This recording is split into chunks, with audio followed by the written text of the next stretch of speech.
মানুষের মুখে মিথ্যা কথা বলারও তো একটা মিনিমাম বেসিস লাগে, মিনিমাম একটা বেসিস লাগে যে সেটাকে কাভার দেওয়ার জন্য। যদি ছাত্রলীগ শিবিরকেই ভোট দিল, তাহলে গত 1 বছর ধরে বিএনপি কেন ছাত্রলীগকে এবং আওয়ামী লীগকে এবং চুপ্পুকে প্রোটেক্ট করে যাচ্ছে? তারা চুপ্পুকে সরাতে দিচ্ছে না, তারা আওয়ামী লীগকে কি বলে বাতিল করতে দেয় নাই, নিষিদ্ধ করতে দেয় নাই। প্রেম তো ছিল বিএনপির সকল প্রেম আওয়ামী লীগের জন্য এবং হাসিনার জন্য এবং চুপ্পুর জন্য। সেখানে শিবিরকে কেন কোন দুঃখে আওয়ামী লীগ ভোট দিতে যাবে? উপদেশ দেব সভ্য হওয়ার জন্য।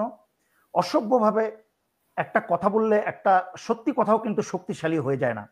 একটা সেনা প্রধানকে তুই তুই করে কথা বলা উচিত না, এটা একটা অসভ্যতা। আইন আদালতে তাদের কাছে কি বলে বিবৃতি দিয়েছে যে সে মসজিদের কাছে পিস্তল নিয়ে গুলি করে মানুষকে গুলি করত এবং সেই রক্ত তার হাতে লাগতো এবং তাতে সে একটা অনুভূতি আসতো।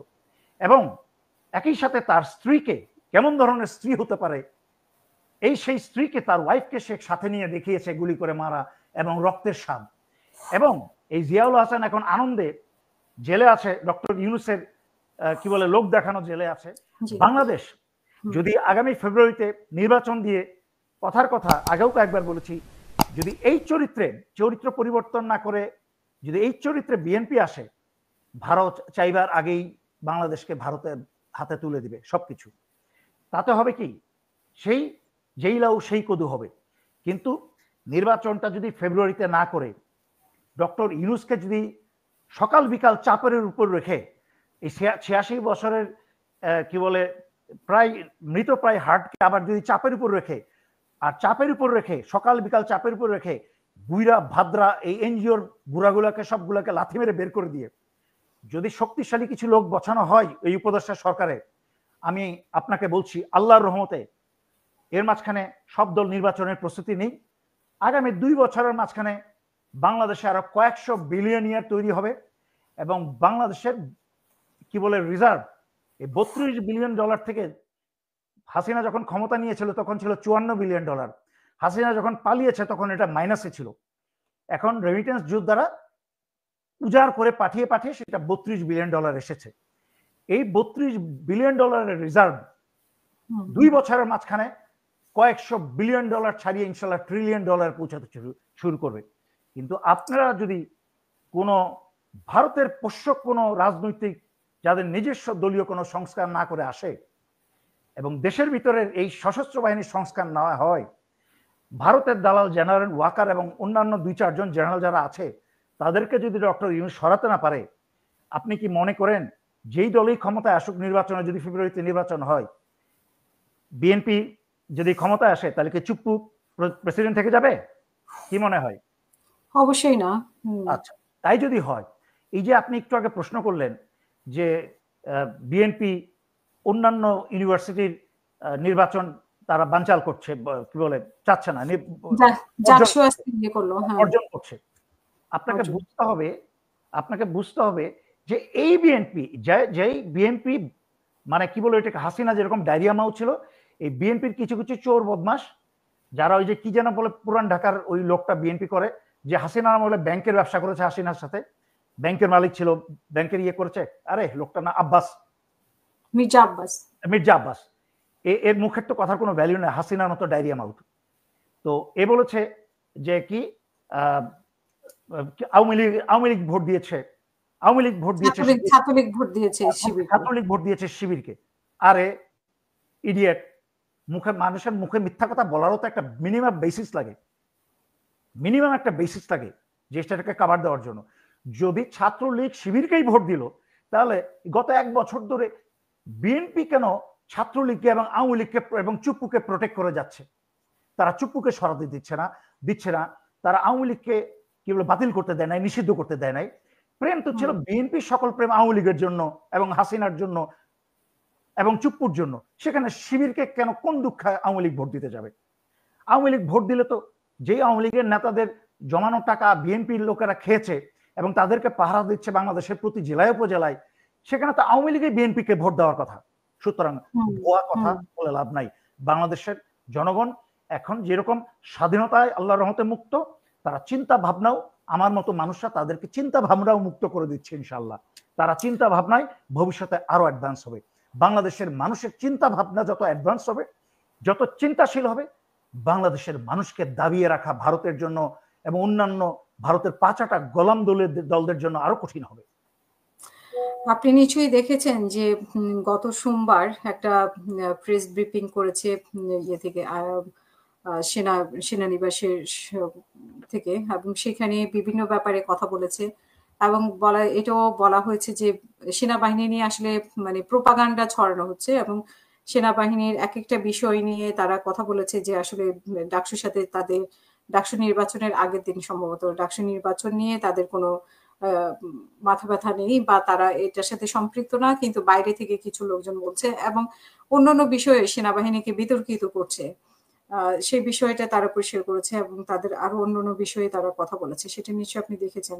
এবং অস্ত্র উদ্ধারের কথাও বলেছে, আগেও বলেছে, আপনি নিজেও বলেছেন যে 80% অস্ত্র, 80% অস্ত্রের কথা তো সেদিনও আবার বললো। আমার মনে হয় 6 মাস আগেও বলেছে 80% অস্ত্র উদ্ধার হয়েছে, 20% বাকি আছে। সরি, আপনার প্রশ্ন শেষ করার আগে আর সহ্য করতে পারছিলাম না বুলশিট গুলো। আচ্ছা, প্রথম কথা হচ্ছে, এটা সত্যি কিছু লোক সেনাবাহিনীর বিরুদ্ধে ঢালাওভাবে অপপ্রচার করছে, এটা সত্যি, এটা অস্বীকার করার উপায় নেই।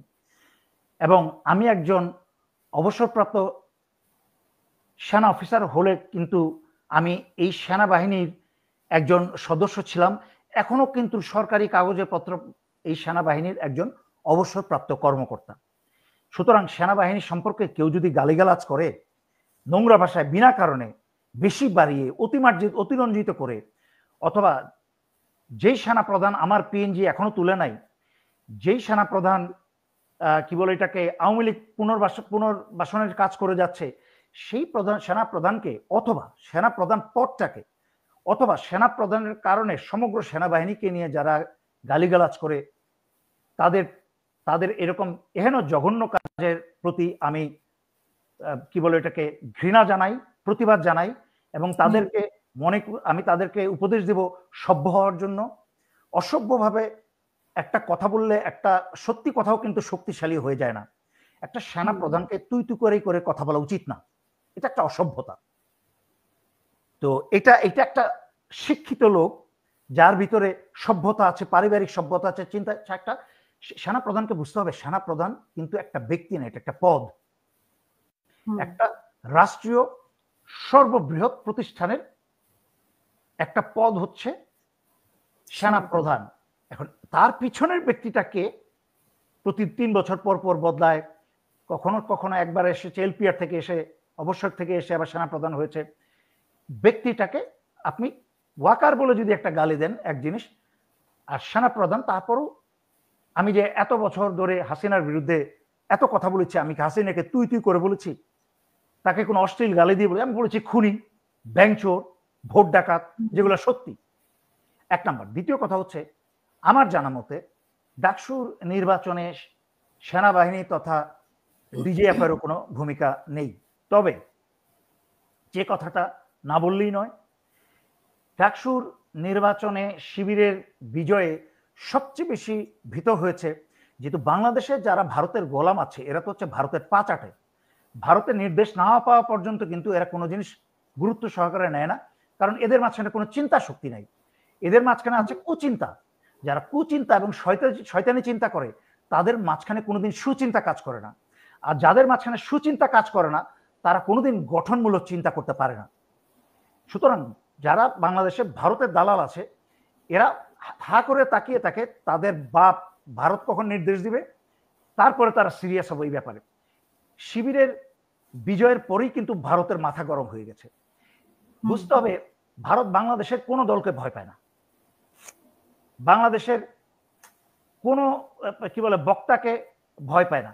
কিন্তু সেই 2020 সালে আমি প্রথম মুখ খোলার পরেই সমস্ত পত্রিকার, ভারতীয় প্রথম সারির পত্রিকার হেডলাইনে আমার ছবি এবং আমার নাম এসেছিল, কারণ তারা বুঝেছিল এই মেজর সাহেবের কথায় সেনাবাহিনীর পরিবর্তন হতে পারে। আল্লাহর রহমতে, নবীজির দোয়ায় সেই পরিবর্তনটা কিন্তু হয়েছে। তো তারা বুঝতে পারে যে কার কথাটা কতটুকু শক্তিশালী, কার কাজটা কতটুকু শক্তিশালী আল্লাহর রহমতে। সুতরাং এই ভারত জানে যে ইসলামিক শক্তি, যাদের আল্লাহর উপর আস্থা আছে, যারা পূর্ণ ইমানদার না হতে পারে, ইমানদার কে কত পার্সেন্ট সেটা জাজ করার মালিক একমাত্র আল্লাহ। কিন্তু আমি যেটা বলছি, আমি ধর্মীয় কথা বলছি না, আমি সাধারণ দৃষ্টিতে কথা বলছি। কারণ যেখানে ইমানের প্রশ্ন আসে, যেখানে আল্লাহর প্রতি একটা ভয় থাকে, অনেক বড় বড় পাপ কাজ থেকে বেঁচে থাকা যায়, যে আমি এই পাপ কাজটা করি কিভাবে। যেমন খুনি জিয়াউল হাসান, খুনি জিয়াউল হাসান মানুষ খুন করতে করতে 1000-এর উপরে মানুষ খুন নিজের হাতে করেছে, এবং খুন করতে করতে একটা মানুষ খুন করার পরে কিন্তু একটা মানুষ যখন পশু হয়ে যায় বা তার চেয়ে হিংস্র হয়ে যায়, তখন কিন্তু এই মানুষের ভিতরে আর কোনো বিবেক বুদ্ধি ইমান তো দূরের কথা কিচ্ছু কাজ করে না। এবং এই জিয়াউল হাসান এই কি বলে আইন আদালতে তাদের কাছে কি বলে বিবৃতি দিয়েছে যে সে মসজিদের কাছে পিস্তল নিয়ে গুলি করে মানুষকে গুলি করত, এবং সেই রক্ত তার হাতে লাগতো, এবং তাতে সে একটা অনুভূতি আসতো। এবং একই সাথে তার স্ত্রীকে, কেমন ধরনের স্ত্রী হতে পারে, সেই স্ত্রীকে, তার ওয়াইফকে সে সাথে নিয়ে দেখিয়েছে গুলি করে মারা এবং রক্তের স্বাদ। এবং এই জিয়াউল হাসান এখন আনন্দে জেলে আছে, ডক্টর ইউনূসের কি বলে লোক দেখানো জেলে আছে,